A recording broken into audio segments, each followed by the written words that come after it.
ఉభయ రాష్ట్రాల మధ్య జల వివాదం ఒకటి వచ్చింది.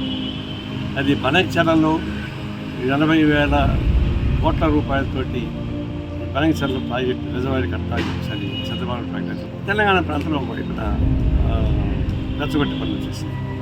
వాస్తవానికి సిపిఐగా మేము చెప్పింది ఏంటంటే అనేక వెనకబడిన ప్రాంతాలు అందరినేవా కాళేనగరి వంశధార ఉన్నాయి, వాటిని కట్టకుండా ఇది వెళ్తే కాళేపడుతుందని. అయితే చంద్రబాబు ఒక ప్రేరణ ఇచ్చారంటే సముద్రంకు పోయే నీళ్ళని అది తెలంగాణ వాడుకోవచ్చు, ఆంధ్ర వాడుకోవచ్చు, ఇద్దరు వాడుకుంటే సముద్రంకి పోతాయి కదా అనేది ఆయన.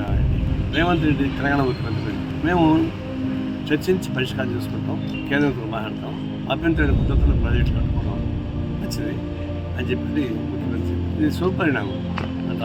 ఆంధ్ర రాష్ట్ర ముఖ్యమంత్రి, తెలంగాణ ముఖ్యమంత్రి సానుకూల వైఖరితో ఏడైనా వెనకబడిన ప్రాంతాలకు నీళ్లు కావాలి, సముద్రం పోయే నీళ్లు ఈడ ఆపుకుని పుచ్చుకోవడం మంచిది.